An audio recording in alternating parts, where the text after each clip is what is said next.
जय हिंद साथियों, राम राम सभी को। आज हम हिंदी अनिवार्य के अलंकार टॉपिक पर बात करेंगे। इसमें कुछ अलंकार हटे हुए हैं और उन्हीं अलंकारों पर बात करेंगे जो 2021 में आएंगे हमारी बोर्ड परीक्षा में। अलंकार का शाब्दिक अर्थ क्या होता है? आभूषण या गहना। अलंकार की परिभाषा लिखिए। अलंकार अलम प्लस कार दो शब्दों से मिलकर बना है, जिसमें अलम का अर्थ होता है शोभा तथा कार का अर्थ होता है करने वाला या बढ़ाने वाला, अर्थात काव्य शोभा बढ़ाने वाले तत्वों का गुणधर्म को अलंकार कहते हैं। समझ गए? अब हम बात करते हैं आचार्य रामचंद्र शुक्ल के अनुसार अलंकार की परिभाषा। अब हमारी परीक्षा में भी आचार्य रामचंद्र शुक्ल के अनुसार अलंकार की परिभाषा लिखिए। तो हम क्या लिखेंगे? भावों का उत्कर्ष देखने तथा वस्तु के रूप में क्रिया गुण का तीव्र अनुभव कराने में सहायक उक्ति को अलंकार कहते हैं। ठीक है। हम बात करते हैं अलंकार के प्रकार। अलंकार के प्रकार कितने प्रकार होते हैं? 3 प्रकार होते हैं। कौन कौन से? शब्दालंकार, अर्थालंकार या उभय अलंकार। हम बात करते हैं शब्दालंकार। शब्दालंकार किसे कहते हैं? परिभाषा उदाहरण की बात करेंगे। अब हम जब चमत्कार सौंदर्य अर्थ पर आधारित होता है तो वहाँ शब्दालंकार होता है। परिभाषा देखते हैं हम। जिस काव्य पंक्ति में चमत्कार या सौंदर्य शब्द पर आधारित हो तो वहाँ शब्दालंकार होता है। शब्दालंकार में पर्यायवाची शब्दों का प्रयोग नहीं किया जाता है। शब्दालंकार के अंतर्गत अनुप्रास, यमक, श्लेष आदि अलंकारों का अध्ययन किया जाता है। उदाहरण के लिए देखो शब्दालंकार का। कनक कनकते सौ गुनी मादकता अधिकार, या खाए बोराय जग, या पाए बोराय जग। इसमें कनक है ना, उनका अर्थ अलग अलग निकल रहा है। देखो कनक का यहाँ धतूरा, फिर दूसरे कनक शब्द का क्या अर्थ निकला? सोना या स्वर्ण। अब हम बात करें अनुप्रास अलंकार। अनुप्लस प्रास। परिभाषा देते हैं हम। जिस काव्य पंक्ति में व्यंजन वर्णों का एक ही अधिक बार आवृत्ति हो तो वहाँ अनुप्रास अलंकार होता है। क्या? जिस काव्य पंक्ति में किसी व्यंजन वर्णों की एक से अधिक बार आवृत्ति हो तो वहाँ अनुप्रास अलंकार होता है। अनुप्रास अलंकार होता है। उदाहरण के लिए क्या बात करें हम? जैसे भगवान भक्तों की भयंकर बुरी बीती भगाइए। उदाहरण देख लिया क्या आपने? भगवान भक्तों की भयंकर बुरी बीती भगाइए। इसमें भय व्यंजन वर्ण एक से अधिक बार आवृत्ति होने के कारण यह अनुप्रास अलंकार है। क्योंकि भगवान ईमन भय आ गया, भक्तों भय आ गया, कि भयंकर भय आ गया, बुरी भय आ गया, बीती। इसमें वर्णों की एक से अधिक बार आवृत्ति होने के कारण यह अनुप्रास अलंकार आया है। अब हम बात करते हैं दूसरे उदाहरण पर। तरनी तनुजा तट तमाल तरुवर बहुछाय। इसमें तय वर्ण व्यंजन की आवृत्ति होने से अधिक बार आवृत्ति होने के कारण अनुप्रास अलंकार है। गंधी गंध गुलाब की गवे गारक कौन। गए व्यंजन की आवृत्ति होने के कारण अधिक बार होने के कारण। ये उदाहरण आप याद रखना, कभी बोर्ड में पूछे जा सकते हैं आपको। ठीक है ना? अब हम जैसे चारू चंदू की चंचक किरणें खेल रही थी जल थल में। इसमें च वर्ण की आवृत्ति बार बार होने के कारण एक से अधिक बार। अनुप्रास अलंकार के प्रकार 4 प्रकार होते हैं। छेकानुप्रास, वृत्यानुप्रास, श्रुत्यानुप्रास, अंत्यानुप्रास। ठीक है। अब हम बात करते हैं यमक। ये यमक पूछा गया है पिछली बार। जिस काव्य पंक्ति में किसी एक शब्द की एक से अधिक बार आवृत्ति हो तथा प्रत्येक बार अलग अलग अर्थ निकले तो वहाँ क्या होता है? यमक अलंकार होता है। जैसे सजना है मुझे सजना के लिए, यहाँ सजना शब्द का दोनों यहाँ भी सजना है और यहाँ भी सजना, अलग अलग अर्थ निकलता है। जैसे स्पष्टीकरण करेंगे तो हम सजना का यहाँ तैयार होना या श्रृंगार करना। सजना यहाँ किसके लिए, पति या नायक के लिए आया है, देख लो, पति या नायक के लिए। अब हमें इसका उदाहरण देख लेते हो। काली काली काली घटा का घमंड घटा, नवमंडल तारक वृंद खिले। स्पष्ट करना, हम घटा का अर्थ यहाँ पर घटा, एक तो ये घटा शब्द होगा, एक ये हो गया, ठीक है। इसमें घटा का अर्थ क्या होता है, बादल की घटा, और ये घटा का होता है कम होना, ठीक है, कम होना। फिर हम कहते हैं एक उदाहरण और कहते हैं, कनक कनक ते सोगुनी मादकता अधिकाय, खाए बोए बैराग जग, पाए बेरोगा जग। स्पष्टीकरण, कनक का अर्थ देखो यहाँ पे धतूरा, और यहाँ कनक का मतलब सोना। बोराई का अर्थ यहाँ पर अलग अलग अर्थ निकले हैं ना, पागल या बहरा, या बोराई का मतलब यहाँ से धन से पागल, ठीक है, अलग अलग अर्थ निकले हैं। देखो, तीन बेर खाती वे तीन बेर खाती, वे तीन बेर खाती, बेर बेर शब्द है ना, बेर बेर शब्द यहाँ अलग अलग आ रहे। बेर मानी एक बेर का शब्द आ रही 3 बार, एक बेर का बेरी का फल फल या विशेष।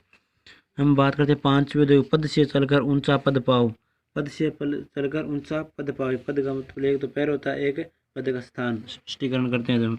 चलो, तो ये हमारी किताब में भी दो, तो बारो उर्वशी सुन राधिके सुजान, तू मोहन उर्वशी हवे उर्वशी समान। स्पष्टीकरण, तो उर्वशी, इस उर्वशी और इस उर्वशी और इस उर्वशी का शब्द एक ही है तीनों, लेकिन अर्थ अलग अलग निकल रहे हैं इसके। देखो, उर्वशी का उर्वशी नामक अप्सरा, और उर्वशी माने हृदय में निवास करने वाले, उर्वशी माने आभूषण भी होता है, अर्थ देखने, तभी यहाँ यमक अलंकार होता है। अब हम बात करते हैं उदाहरण, अगला उदाहरण, तुम तारे तते नभ में तारे हैं। तारे यहाँ दो शब्द आए हैं, अलग अलग है। तारे में उदार करना या तारे माने तारागण। जग जीवन का आधार, जग जीवन का आधार है, जीवन, जीवन का अर्थ है, दो शब्द है जीवन का, एक का प्राणी होता है, एक का जीवन का जल होता है। मैं और जग और कहाँ का नाता, और शब्द का अन्य से कटकर, और योजक अव्यय, और संसार भिन्न प्रकार है, संसार भिन्न प्रकार है। ऐसे ही हम बात करते हैं शून्यों कहूँ तरु अर्क, अर्क समान उदोत, अर्क का मन आ का पौधा, अर्क मन सूर्य। अब हम बात करते हैं श्लेष अलंकार का। श्लेष अलंकार, श्लेष अलंकार का अर्थ चिपकना होता है, अर्थात जिस काव्य पंक्ति में किसी एक शब्द के एक से अधिक अर्थ निकलते हो तो वहाँ श्लेष अलंकार होता है। उदाहरण के लिए, जैसे पानी गए न उभरे मोती मानुष चून, यहाँ पानी का अर्थ अलग अलग अर्थ नहीं, पानी का अर्थ विशिष्टीकरण करेंगे हम, मोती के पक्ष में चमक, ठीक है। पानी का अर्थ यहाँ मनुष्य के पक्ष में इज्जत, पानी का अर्थ चुनने के पक्ष में जल, ठीक है, अलग अलग निकल रहा है ना। अब हम बात करते हैं दूसरे उदाहरण पर। बलहारी नृप कूप गुण बिन बूंद देत, गुण का अर्थ यहाँ अलग अलग, गुण का अर्थ नृप के पक्ष में कैसे दिया गया है, विशिष्ट गुण, गुण का अर्थ यहाँ पर क्या आया गया है, कूप के पक्ष में रस्सी। अब हम करते हैं तीसरे उदाहरण पर। अजो त्र्योना रहियो श्रुति सेवक की करण, त्र्योना का अर्थ यहाँ क्या आया है, कर्णफूल, ये एक त्र्योना का अर्थ है तरजाना। विलंब, चौथा उदाहरण देखते हैं हम। विलंबरा रजनी वधु अभिसारिका सो जा रही, विलंब प्लस अंबर स्वच्छ जल, विलंब प्लस अंबर स्वच्छ आकाश, अलग अलग अर्थ निकल रहे हैं। हम बात करते हैं जातन की झाई परे श्याम हरित दूती हो, यह हमारी पाठ्य पुस्तक में से एक देख लो, दे दिया ना, इसका पूछ लेता है हमें। श्याम का अर्थ काला रंग में निकल रहा है, श्याम का अर्थ कृष्ण भी निकल रहा है, दूती का अर्थ चमकना, दूती का प्रसन्न होना, अलग अलग अर्थ निकल रहे, इसलिए यहाँ क्या होता है, श्लेष अलंकार होगा। चिर जीवों जोरी जुरे क्यों स्नेह गंभीर, को घटीस वर्ष भानुजा वे हल घर के वीर, वर्ष प्लस अनुजा, का अर्थ क्या होता है? गाय। वर्ष प्लस जा राधा है, वर्ष भानु प्लस जा राधा। हल घर का अर्थ क्या होता है? बैल। और हल घर का मतलब क्या होता है? बलराम। ठीक है, ये आप समझते जाइए। अब हम बात करते हैं 7वें उदाहरण पर। बहु सकर विनपते ही संतत सुरानिक हित जय ही। इसमें सुर का अर्थ अलग अलग निकल रहा है, जैसे सुर प्लस अनिक देवताओं की सेना, सुरा सुरा प्लस अनिक प्लस अच्छी शराब। ठीक है। 8वां उदाहरण। केशव को सदा प्रिय है हलदर और किसान। हलदर का मतलब होता है बलराम, हलदर का मतलब बैल। ठीक है, ये आप लिख लेना, लिख कर याद करोगे ना तब याद होंगे, ऐसे याद नहीं होंगे। अर्थालंकार। अब कौन सा आ गया? अर्थालंकार। वो हमने पढ़ लिया, हमारे पाठ्य पुस्तक के अब के बाद 2021 में आने वाला वो पढ़ रहे हैं हम, और नहीं पढ़ रहे हैं उनके अलावा। ठीक है ना। अर्थालंकार। जिस काव्य पंक्ति में चमत्कार या सौंदर्य अर्थ पर आधारित हो तो वह अर्थ अलंकार होता है, जिसमें पर्यायवाची शब्दों का प्रयोग किया जाता है तथा अलंकार के अंतर्गत उपमा, रूपक, उत्प्रेरक शब्द, विरोधाभास, उदाहरण आदि अलंकारों का अध्ययन किया जाता है। उदाहरण के लिए पिपर पात, सरिस मंडोल, उपमान या उपमेय, अश्विनी पात। अब हम करते हैं उपमान अलंकार की बात। ठीक है, अब उपमान अलंकार की बात करते हैं, देखते रहिए आप सभी। जिस काव्य पंक्ति में जिस काव्य पंक्ति में किसी व्यक्ति या वस्तु की अन्य किसी व्यक्ति या वस्तु से मान्यता या तुलना बताई जाती है तो वह उपमा अलंकार होता है। जैसे सागर सा गंभीर हृदय हो तुम्हारा। समझ गए? आपकी प्रशंसा की जा रही है, आपकी सम्मान सागर के समान आपको बता रहे हैं कि आपका हृदय किसके समान बता रहे हैं? सागर। सागर से उपमा कर रहे हैं आपकी। उपमा के अलंकार के 4 अंग होते हैं। उपमा अलंकार कितने अंग होते हैं? 4। उपमा अलंकार के वैसे 3 प्रकार होते हैं। पूर्णोपमा, पूर्णोपमा, लुप्तोपमा और मालोपमा। अब हम बात करते हैं किसकी? उपमेय। जिसकी तुलना की जिसकी उपमेय का मतलब उपमेय का अर्थ लिखिए, ऐसे प्रश्न आ जाए तो हम जिसकी तुलना की जाती है उससे उपमेय कहते हैं, जैसे हृदय। उपमान। जिसकी तुलना की जाती है उसे उपमान कहते हैं, जैसे सागर। वो ले पिछला 2 था ना हमने, सागर में गागर वो पढ़ा था ना, उसमें से है ये। साधारण गुण धर्म। उपमेय व उपमान के बीच पाए जाने वाले समान गुण धर्म को ही साधारण गुण धर्म कहते हैं, जैसे गंभीर। समतावाचक शब्द किसे कहते हैं? उपमेय उपमान की समानता बताने वाले शब्दों को समतावाचक शब्द कहते हैं, जैसे सा। अन्यवाचक शब्द कौन से? अन्यवाचक सा, सी, से, सम, सदृश, समान, जिम्मी, तुल्य, ज्यों, सरिस आदि। जहाँ ये शब्द आएंगे वहाँ उपमा अलंकार होता है। ठीक है, उपमा अलंकार होता है। उदाहरण के लिए जैसे कमल सदृश हाथों में झुका दिया वरज कठोर। उपमेय कौन है इसमें? उपमेय हाथों, और उपमान कौन है? कमल। साधारण गुण धर्म कौन है? कठोर। समतावाचक शब्द क्या? सदृश। ठीक है, अब हम बात करते हैं 2 नंबर उदाहरण पर। राम लखन सीता सहित सोत पूर्ण निकेत, जिम्मी बस बासो अमरपुर, सच्ची जयंत समेत। ठीक है, इसमें क्या बताया गया है तो आपको पता है? उपमेय किसको बताया? राम लखन सीता को। उपमान बासो इंद्र, सच्ची जयंत। साधारण गुण धर्म कौन है इसमें? सोहत। और वाचक शब्द क्या है इसका? जिम्मी। में पूछ सकता है कि 1-2 दे देगा, उसमें पूछ लेगा कि गुण इसका समतावाचक शब्द लिखिए, या इसका उपमान बताइए, उपमेय बताइए, साधारण गुण धर्म बताइए, पूछ सकता है।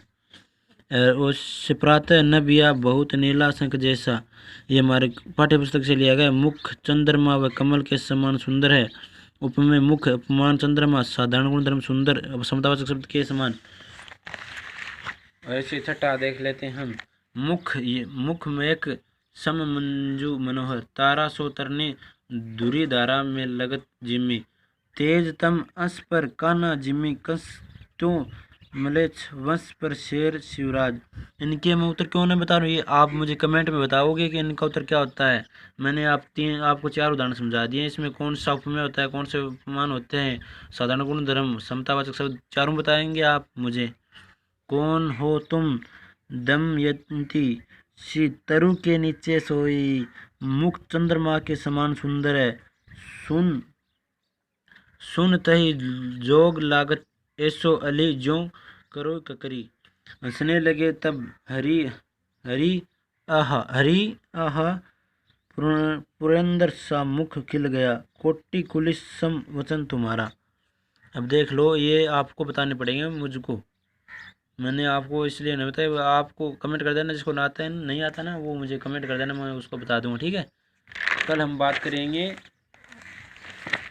हमारी पाठ्य पुस्तक में से सर्जन सर्जन से शुरू करेंगे हम। पहला चैप्टर तो हट गया है, लेकिन सूरदास वाला चैप्टर है ना, उसके काव्य परिचय पर याद करेंगे, ठीक है।